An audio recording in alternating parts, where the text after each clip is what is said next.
los temas de agenda a nivel nacional tiene que ver con lo que va a ser el debate, o al menos el planteo de debatir la Corte Suprema de la Nación en el Senado. Pero, ¿qué es lo que va a pasar? Pablo Callejón está con nosotros nuevamente para comentarnos a ver este aspecto que tiene mucho también, obviamente, de política, como todo está absolutamente cruzado, Pablo.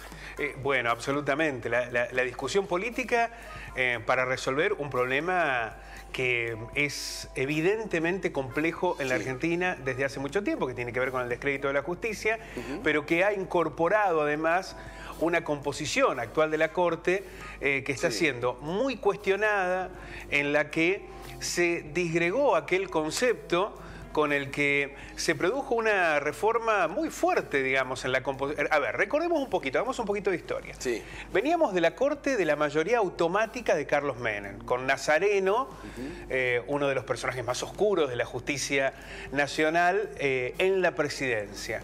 Cuando Menem deja el poder, Nazareno intentó como una especie de acto extorsivo que con la Argentina después del 2001 no daba demasiado margen. Es que lamentablemente, Pablo, ya cuando empezamos a titularlo y decir la Corte menemista, porque queda de esa manera, ya está observándose que hay una interferencia tan grande, el descrédito que se marca a raíz desde el nombramiento, ¿no? Porque es la Corte de Menem, la Corte de Macri, la Corte de Cristina, la Corte...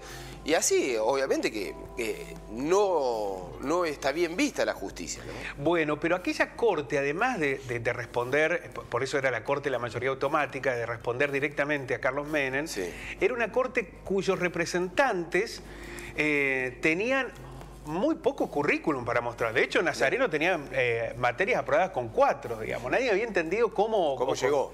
Claro, cómo llegó a ese lugar. El sobreviviente fue Carlos Fay, que era un jurista muy reconocido, que había llegado con Raúl Alfonsín y que estuvo hasta sus últimas instancias allí en la Corte Suprema.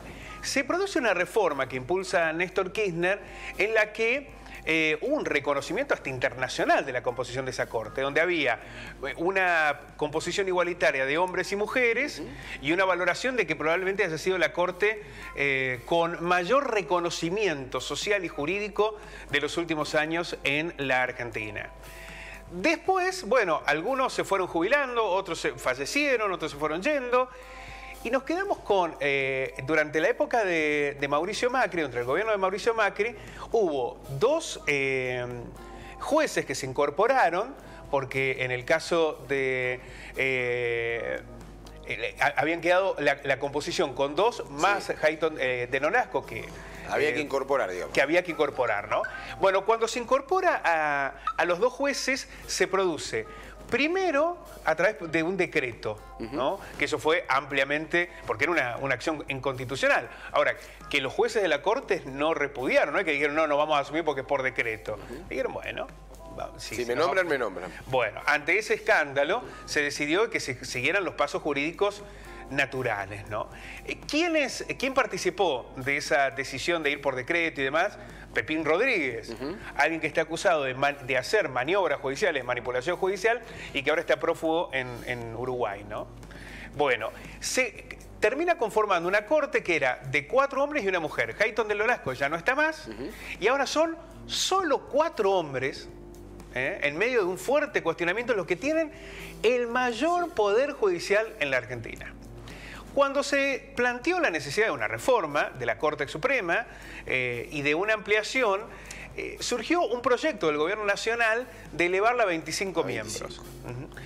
Muchos gobernadores, incluso el propio Frente de Todos, dijeron, no, 25 miembros es una locura, pero además no queremos una Corte que responda a los intereses coyunturales, aún los más nobles. Lo que queremos es una Corte federal. Claro, una corte... Con ese nombramiento, ¿no?, de una Corte, con una impronta mucho más federal, es la cual avanzan los gobernadores, digamos. Claro, porque ¿qué decía el gobierno? Bueno, si nosotros dejamos el poder en pocas manos, lo que tenemos es lo que sucede ahora. Puede haber un acto de discrecionalidad porque los jueces responden a intereses políticos y económicos. Esa es no solamente la Corte, digamos, en todos los ámbitos jurídicos. Eso de que se habla de la independencia, bueno, hay que empezar a verlo con lupa, con detalle, y sabemos cómo es la historia de la justicia en la Argentina. Entonces decían, si hay 25 miembros, quiere decir que puede haber muchas cámaras y que no es que los jueces de la Corte se ocupan de todos los temas, sino que habrá jueces de la Corte Suprema que atiendan la cuestión laboral, jueces de la Corte Suprema... Más descentralizado. Efectivamente, la cuestión penal, económica y demás. Y sobre todo que eso debilitaría el poder de Comodoro Pi, que es uno de los lugares más nefastos de la justicia argentina. Sí. En medio de todo ese debate, los gobernadores dijeron no. Necesitamos la reforma y se necesita ampliar, pero lo que se necesita es que sea una corte federal, sí, que haya representación de las provincias en esa Corte Suprema, que no responda solo a Comodoro Pi y un par de calles alrededor en Buenos Aires. Y parece que ese es el camino que se ha transitado. Ahora, como decíamos, ¿no? Sí. Porque también está digamos, no hay que ser ingenuos de los momentos, de los por qué y de esta situación política que se vive. Porque esto es el dato objetivo en el análisis de la Corte. Pero después está lo político, Pablo, que se mete. Juntos por el Cambio ya dijo, no, lo que se busca es impunidad para Cristina. No vamos a sentarnos a discutir esto. Bueno, pero entonces, ¿cuál sería el momento? Bueno, porque claro, en realidad las denuncias hacia quienes han estado o están en el poder se multiplican cada año. De hecho, Mauricio Macri asumió procesado, ¿no?, a la presidencia de la Nación. Las denuncias contra Cristina Fernández llevan muchos años. Pensemos Menem. Menem estuvo imputado por la causa de Río Tercero y murió sin poder llegar a juicio porque pasaron ¿cuánto? 20 y pico de años. Y la gente de Río Tercero está hoy penando porque no pudieron poner en el banquillo de los acusados a quien era el máximo responsable. Bueno, ¿cuándo es el momento? ¿Cuándo es el momento, Pablo? Bueno, hoy parece que es. Hoy no. Por lo menos en el Senado. Sí, pero ¿se va a dar?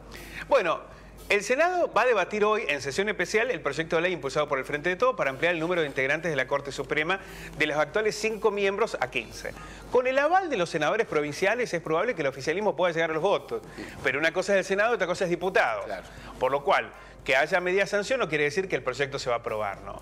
El proyecto de ley consta de solo 4 artículos, fue presentado por el Frente de Todos para modificar el número de integrantes de la Corte y otorgar un carácter más federal, un pedido de gobernadores del peronismo. Por la resistencia al proyecto de reforma, recordemos, para ampliar la Corte a 25 miembros, que ponía en peligro la media sanción del Senado, ahora el gobierno sí tendría los votos, el oficialismo cedió en sus pretensiones y a último momento modificó la redacción del texto acotado a 15 integrantes. La Corte pasaría a tener una composición federal en base a una división por regiones del país. Y el otro eje es que va a respetar la paridad de género, es decir, tiene que haber igual composición entre hombres y mujeres, pero además se va a dividir por regiones la composición, que esto sería un hecho inédito también, ¿no? El texto de la norma no especifica si en caso de convertirse en ley habrá una transición entre los actuales 4 jueces y la nueva composición o si directamente entrarán todos los nuevos magistrados en funciones junto con los vigentes, porque estos 4 no pueden ser removidos. Claro. No es que la Corte dice arrancamos con 15 nuevos, no. No, los 4 tienen que estar. Exactamente, serían 11 más 4, ¿no? La reglamentación sobre este eje quedaría en el Ejecutivo. Después de 3 meses de la firma del dictamen original, el oficialismo decidió llevar el tema al recinto. La demora tuvo que ver con diferencia, y en esto es clave porque ahí están los votos, entre los actuales senadores aliados, Werner Tignek, que es de Río Negro, y Clara Vega, y con el senador del Frente de Todos, por San Luis, Adolfo Rodríguez Saá, quien se aferraba al proyecto de ley que el propio Rodríguez Saá había presentado. Por lo cual el gobierno necesitaba esos 3 votos para alcanzar esta mayoría. En principio, el consenso para que la Corte Suprema se componga con 15 integrantes estaría en el Senado. Es un poco más complicado en diputados, porque ahí va a necesitar el gobierno, por ejemplo, el respaldo de los partidos de izquierda, que habrá que ver cómo responden, y también de algunos partidos provinciales. Bueno, es parte de la negociación que aún queda pendiente en este debate que comienza hoy a profundizarse en el Congreso sobre la nueva composición de la Corte Suprema.